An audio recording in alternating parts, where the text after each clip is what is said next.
If I was to say to you, branding, would you automatically think about the colours and your logo and your font? Or would you think about how the feeling of when you kind of land on your Facebook page or on your website, that kind of thing?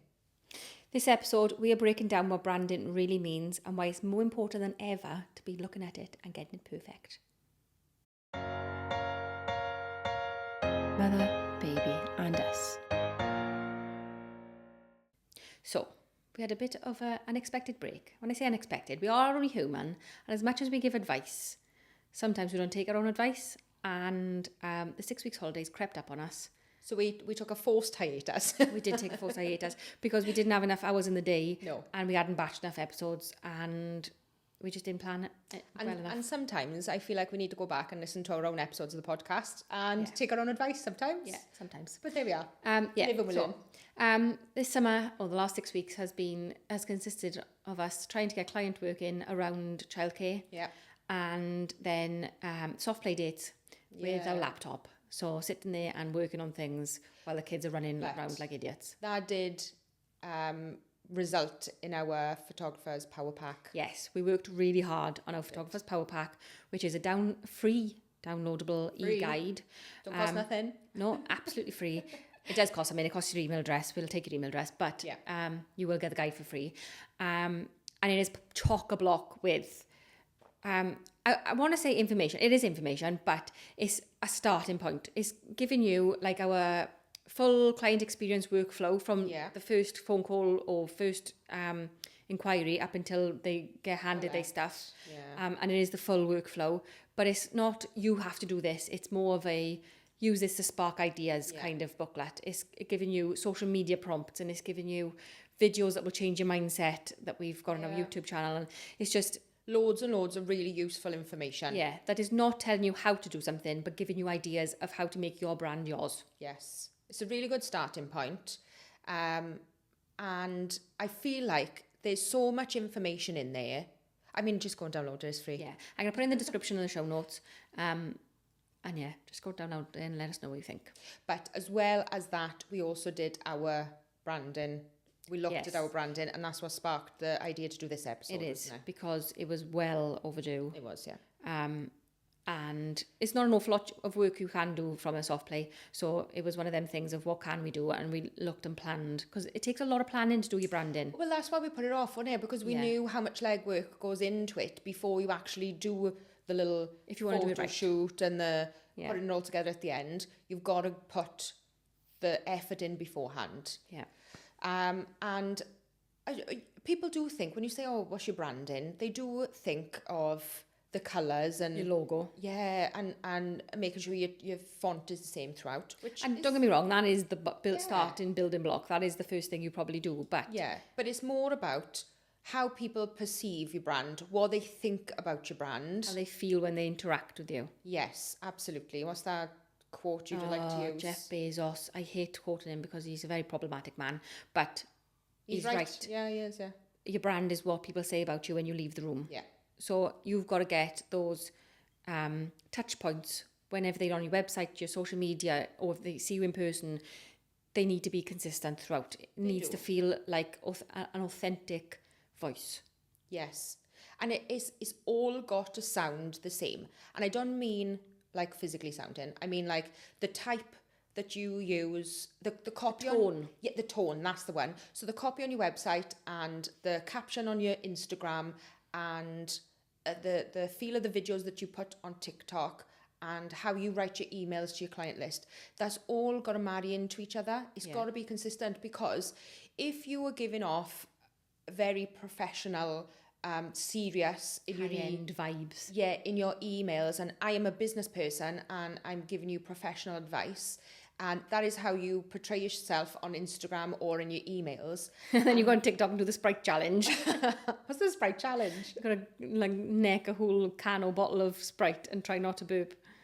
Oh God, Sprite's the worst for that. Yeah, well, that's what happens. Everyone's like, and it goes on for like 20 minutes. Yeah, don't do that. But yeah, if you're going to be doing silly dances on TikTok, then that's not portraying serious business person. No. I mean, do that on your personal one, by all means. Go and, go mad with out. Yeah, go mad with your dancing, but just don't put that on your personal one. On your professional one, sorry, yeah, if that's not your branding. But No, if it is your branding, crack on. yeah, and be that fun and energetic person through everything else. You've got to have that vibe in your emails and you know, but it's just about being consistent, because if you are inconsistent, people pick up on that and it doesn't lead to trust. No. And your bookings come from where your clients trust that you are the person they believe you are. Yeah. I think what like kind of cements that we've got our branding right for us is that whenever we meet anybody, they always say the same thing of, oh, I knew you girls would be down to earth, or like, I love the interactions that you two have together, like, because we authentically us online. Yes. It's very hard to be somebody else if you're not that person. So if you stick to who you are, like we do run a high-end business and we are professional and we do like stand up on stages and talk to people and educate. And we're still in the luxury market, but we do it with our own personality. Yeah. And I think it's important, if you're showing your own personality, you can't go far wrong, because everything will feel like you. And like you can, it is a saturated market, and if you're not, if you've got to stand out in that market, haven't you? If everybody was the same and if everybody was very professional, then nobody would have, you wouldn't know who to choose. No, for your new nobody would have a unique selling point. No, they wouldn't. So if, say we were two separate businesses and you were the fun and energetic and I would be the fun and energetic and quirky luxury photographer, and I was the serious and you know, business, and not serious but relaxed and very more formal then. Yeah. But we were both consistent in our images, we were both at the same level in our work, then somebody is going to choose either you because they like your personality, or me because they like my personality. And that's the difference. People will buy into you as a person. Everybody could be on the same level of photography. They could all be charging the same amount. But the thing that's going to differentiate you from the crowd is how you perceived, how your brand is perceived. Exactly. Getting that tone right, sitting down and going, right, who am I? What do I want my clients to see? Blah, blah, blah, blah. And thinking about it and plan it right. Like get that done before you start your branding photos or getting your logo done and everything.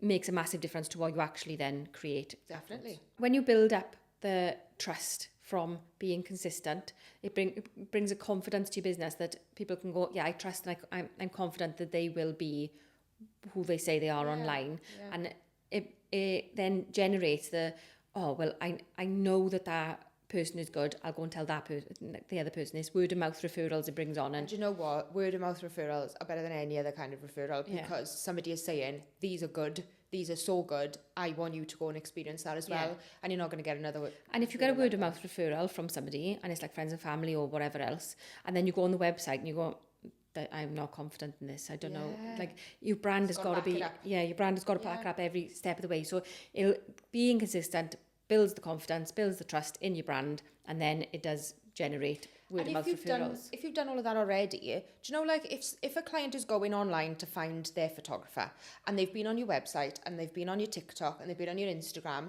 and you're consistent throughout and they know this is the person for me, by the time they've filled out your contact form or called you or however it is your booking style is, by the time they get there, you were just taking the booking. You're not having to sell yourself to them. Not converting anything. You're just literally just sealing the deal. Yeah, you are. You're just doing what you need to do, like taking the deposit or whatever it is you do at that point, to just get their date in the diary, because it's already done it for you, hasn't it? Yeah, they know that they want to work with you, and you've done all the legwork by getting your brand on point. Yeah, and it's the right people as well. So it's not just, you know, how much Facebook. I still get PTSD from those days.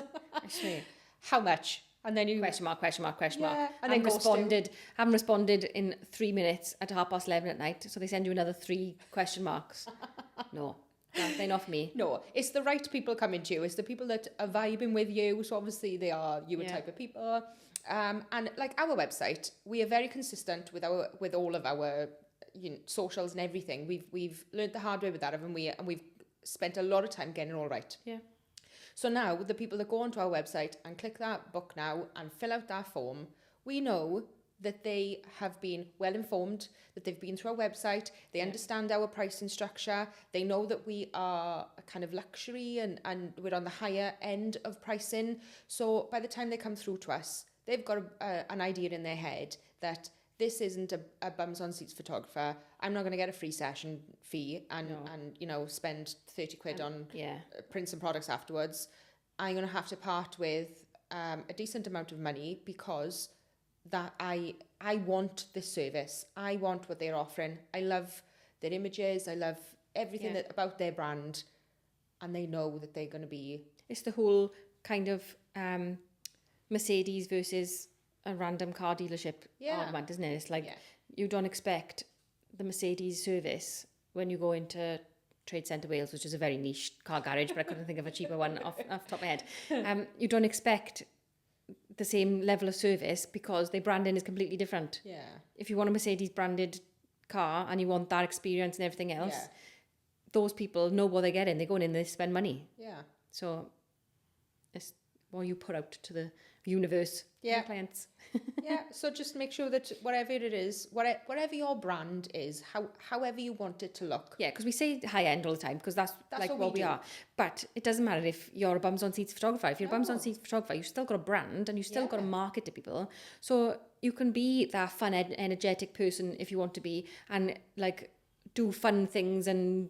I don't know where I'm going with this, but you know what I mean? Like you can have a fun brand and still kind of attract the right people and everything. Yeah, it doesn't matter what type of photographer you are, doesn't matter what energy you're giving out, just needs to be consistent. And you, yeah, absolutely.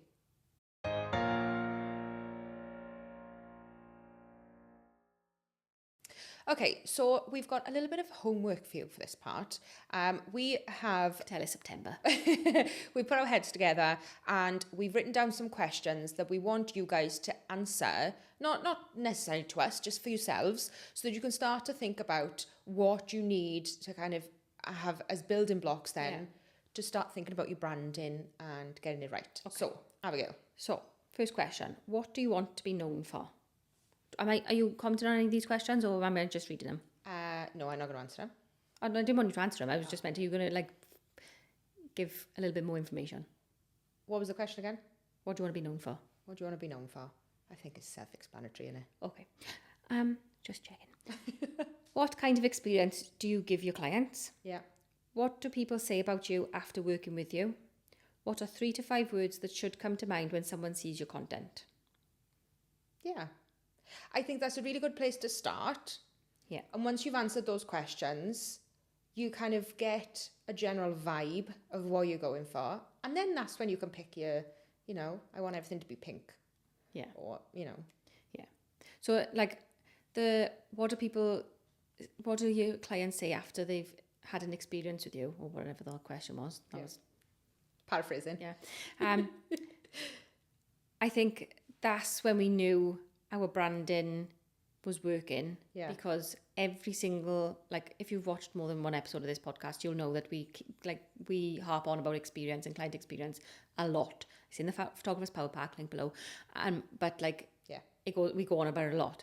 Every single one of our customers, if you ask them for feedback, or even if you don't ask them for feedback, 9 times out of 10, they'll give it to you anyway. And they will say, oh my God, I loved that experience. Yeah. And we never say that, we never use any kind of wording like that to them purposely because we want to know what they say back, and it's always about their experience. As much as we talk about experience all of the time, it's only ever photographers that we talk about it to. It's never to our clients. So the fact that they will always comment on the experience shows that it's working, doesn't it? That the effort that we put in, and it's a lot of effort. They wanted an experience, they got an experience, they loved the experience, and it went above and beyond what they expected. It's just that nice little pat on the back to know that all of the effort that we put in to getting that right is actually working, isn't it? Yeah. So we know what we wanted it to look like, we know how we wanted it to feel, and that's the feedback that we're having. Yeah.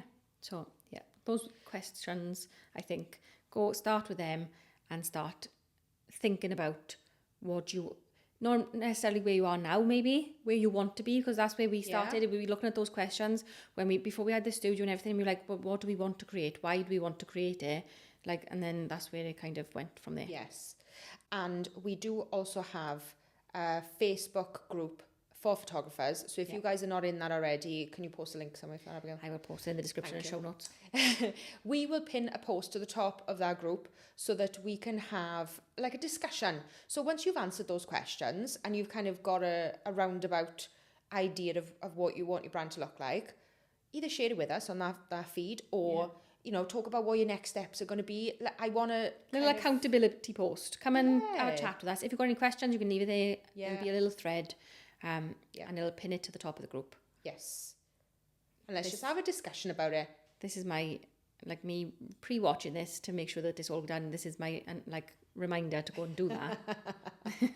So I will forget. And if you go onto our Facebook group and there is no pinned post, call us up on it because we also need accountability. You pin a post. Where is the pin post, please? Yeah. So I think it's really important that your branding online is the same as you get in real life. So who you are on your website and everything else is portrayed so that when your client comes into your studio or meets you on location or whatever else, they get in the same person. You don't want to be like this happy-go-lucky fun person online and then they meet you and you're the most serious person in the world, and or the other way around. Like you don't want to be really serious and you attract all these very serious business people and then they turn up and you're jumping around in dungarees and like a children's entertainer. Me. I was going to say when you're Lucy and Yaks. You've got to have, like, I know I've said it a lot of times, if you're you, it'll come across and you need to be authentically you. You can't be somebody else online and expect those clients to come in and enjoy that experience because you're a different person in real life. I think a really good example of that is the woman who does our website for us. She is very professional. She is very business orientated. She is a fountain of knowledge. If we ever need anything to do with our website or our emails or anything like that, we know we have the utmost confidence in her. We give her a ring or a text and she will just do it like that. Yeah. But her branding is, everything is pink. Barbie pink. Bright like Barbie like pink. my nails pink. She calls herself the fairy godmother of websites. Something like that, yeah. The website fairy godmother or something, yeah. So and everything is girly and everything's got a bow on it and everything sparkles and it is fabulous. But that is her. That is absolutely her. So she's fun and energetic and vibrant. But you get what you like, what's the thing? What you need. Yeah. So, no, that was what I was going to say. But her website is, here's the information, here's everything you need, but it's pink and it's sparkling. Yeah. So when you turn up to one of her workshops or something, or you turn up to her office to plan a website with her, you're not expecting somebody who sat in a drab office, like, in a suit, be boring, like, oh yeah, so what are you going to do with this code and is this? And she's fun. She's like, she is. She will be bouncing off the walls, like a polka dot dress with a big massive bow in her head, hair. Yeah. Pink nails, and you go on her Mac and everything's pink and it hurts your eyes, but like her own desktop is pink and everything is sparkling around her and it's her. She's authentically her, and it comes across on her website and it comes across on her social media. And it's the perfect example of consistency, being authentic and still portraying the message that you are. She sells out all of her workshops because everybody knows that she knows everything about websites. Exactly. And that's why she's our website lady.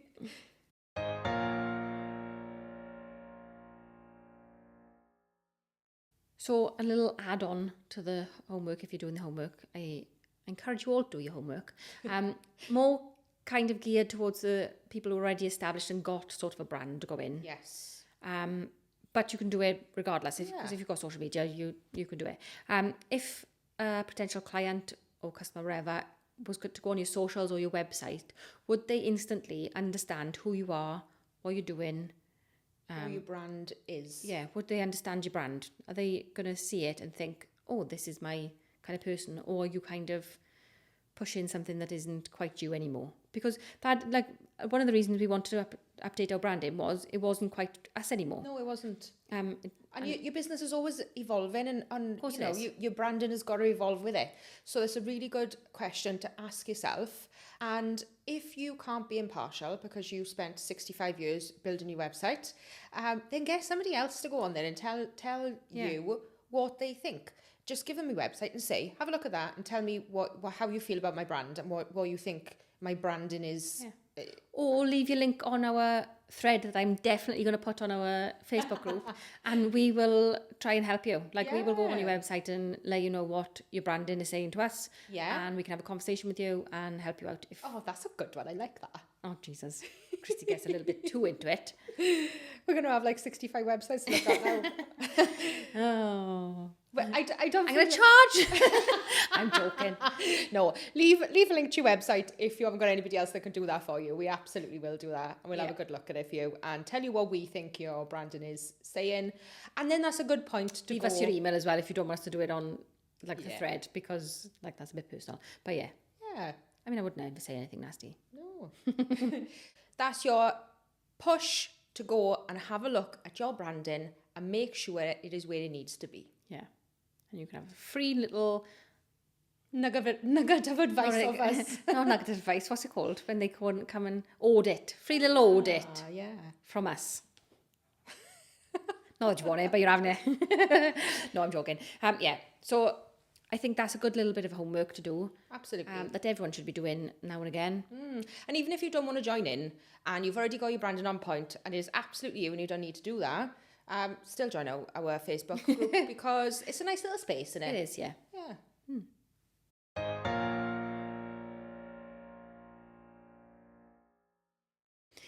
That's it for another episode of Mother, Baby and Us. See you again soon. Bye. Bye. Mother, Baby and Us.